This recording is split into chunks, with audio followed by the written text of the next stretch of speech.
Welcome, everyone. Ready to dive in.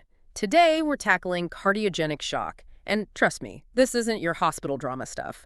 We're going straight to the source, a 2024 medical journal article, to break down what this condition really is. It's funny, most people hear cardiogenic shock and they picture some massive, sudden heart attack. Right, total movie scene, clutching the chest, then lights out. Exactly. But the research is clear. It's not always so dramatic. While a heart attack can definitely trigger it, cardiogenic shock can also develop gradually, especially for those with existing heart failure. So, not always a five-alarm fire, but more of a slow burn situation. Precisely. It's less about how much blood you have and more about your heart's ability to act like, well, a pump. If it can't get that blood circulating to meet the body's needs, even with enough volume, that's where the trouble starts. So not just about quantity, but making sure it gets where it needs to go. Circulation is key. Exactly, and this is where it gets complex. This article described it as a cascade, almost like a domino effect. Reduced heart function sets off this chain reaction that impacts the whole body, not just your chest. Okay, so low blood pressure, that's got to be a big red flag then, right? Often, yeah, but here's the catch. Mm. Not always. Some patients never even have that telltale sign, which makes diagnosis really tricky. We're talking about a condition that could pop up in a bunch of different ways. Multiple root causes, multiple ways it shows up. No wonder treatment is such a challenge. Oh, absolutely. The research really emphasized that. It's not a one-size-fits-all kind of thing. You could have two patients, both with cardiogenic shock, but one has diabetes, the other had heart surgery years ago. Totally different ball game in terms of treatment. It's like troubleshooting a computer, right? Software issue, hardware failure, virus. Each needs a different fix. Perfect analogy. And to make things even harder, this journal article talked about how difficult it is to even study this properly. Those big randomized controlled trials, the gold standard in research, really tough to pull off. Why's that? Well, you've got critically ill patients, every second counts.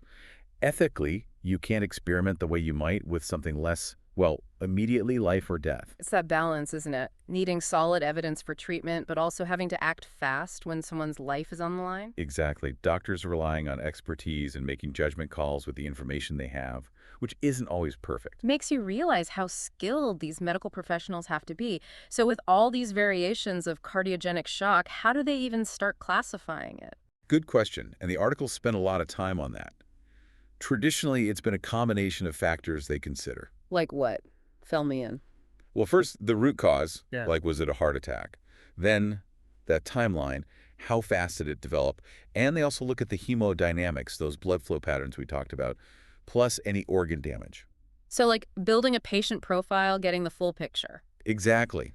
But even with that, the article admits there are limits. There's always a but. Right. Right. They went on to discuss this newer system from the Society for Cardiovascular Angiography and Interventions, SKAI for short. They have this SKAI staging system. Okay, and what's different there? Well, simpler, focuses mainly on the severity. They use stages, A through E, seems pretty clear-cut at first. Yeah, on the surface it does. But medicine is never simple.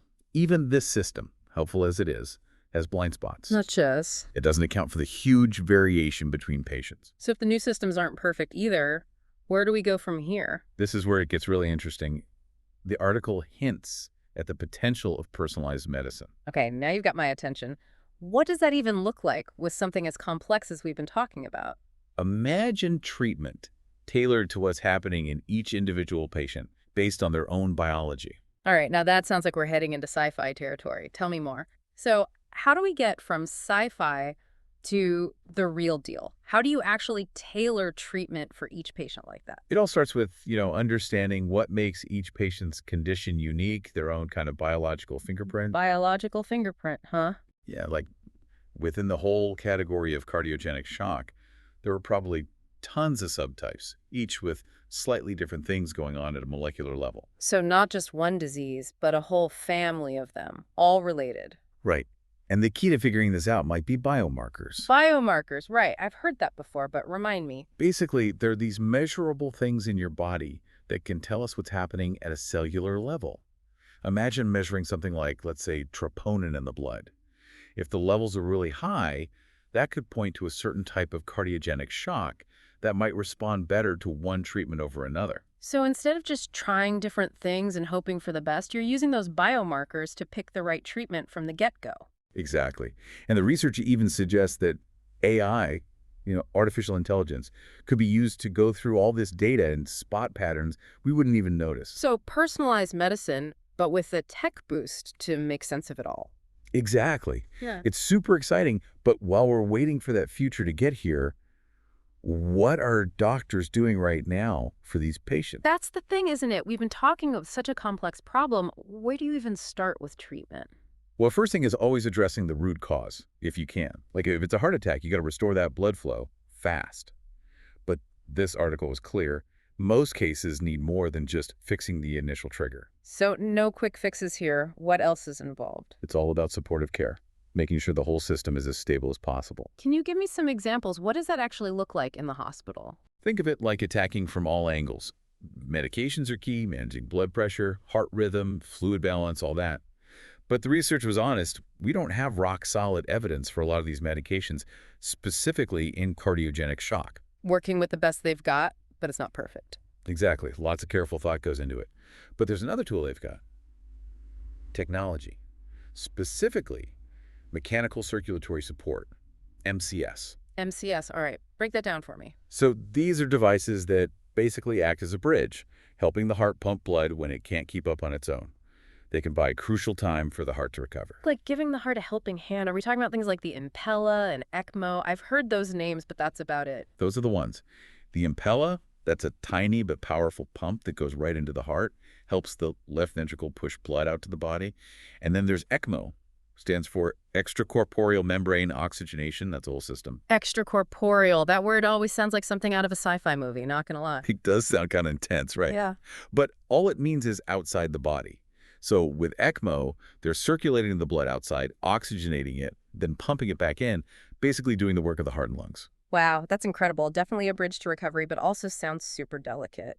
So with these devices, are we talking guaranteed positive outcome? We wish. But the research really emphasized, as amazing as MCS is, not all devices are equal. Some big studies haven't actually proven that they improve survival rates for many of them. There was one, though, the Danger Shock trial, that showed some real promise, but it was for a specific type of MCS and a very specific group of patients. So even with these amazing technologies, it's not one solution fixes all. Sounds like targeted treatment is still the goal. Absolutely. We're moving past that one-size-fits-all approach toward a future where we can match the right treatment to the right patient. So where do we go from here? What's next for treating this thing? That's the million-dollar question. This article, it really stressed that we need to go beyond just keeping the heart going. We need to understand what's happening on a much deeper level. Deeper. What does that even mean? We've talked about blood, the heart, even artificial pumps. What else is there? Deeper. What does that even mean? We've talked about blood, the heart, even artificial pumps. What else is there? Well, it all comes down to the microcirculation. Microcirculation, huh? Sounds Well, awfully, well, micro. It is. We're talking tiny blood vessels here, the capillaries. That's where the oxygen and nutrients actually get delivered to the body's tissues. So even if you get the heart pumping again, if that blood isn't reaching its final destination, it's not really doing much good. Exactly. This article really hammered that point home. When the microcirculation is damaged, that's when organs start to fail, and that's when things get really bad. It's like, you can jumpstart a car, but if the gas line's busted, you're not going anywhere. Okay, I see what you mean. So how do you even begin to study something as small and complex as the microcirculation? It's definitely a challenge, but researchers are making progress. One thing they're looking at is the role of certain enzymes. There's one called DPP3 that seems to be involved in how the microcirculation breaks down during cardiogenic shock. So if you could target that enzyme, maybe even regulate it somehow, you could potentially protect the organs from that damage while doctors are working on stabilizing the heart. Now you're getting it. And the research this article talked about, it really suggests that this kind of breakthrough could dramatically improve things for these patients. Wow, that's a real game changer. But it also sounds like we're talking about pretty long-term research here, right? We are, yeah. But there's definitely momentum. This article highlighted how important global collaboration is going to be. Scientists and doctors all over the world sharing data, working together to find those solutions. So what does this all mean for the future of treating cardiogenic shock? Sounds like we've got a long road ahead, but there's hope on the horizon. Absolutely. What we're talking about is a totally new way of thinking about this condition. It's not about generic solutions anymore. It's about targeted, individualized treatment that takes into account what's happening in each unique patient. It's about giving people the best possible chance at a full recovery, not just keeping their heart beating. Exactly. We're starting to understand that cardiogenic shock isn't just one enemy, it's a whole bunch of different challenges all tangled up together. And to fight it, we need more nuanced approach. Well, I think it's safe to say we've all learned a lot today. We've gone from the basics of the heart all the way down to the tiniest blood vessels. And while cardiogenic shock is still a very serious condition, this research gives us a lot to be hopeful for. With more research, collaboration, and a commitment to understanding this complex condition, the future of treatment looks brighter than ever. Couldn't have said it better myself. This is one area of medicine where innovation and dedication can truly make all the difference. Well said. And that's it for today's deep dive.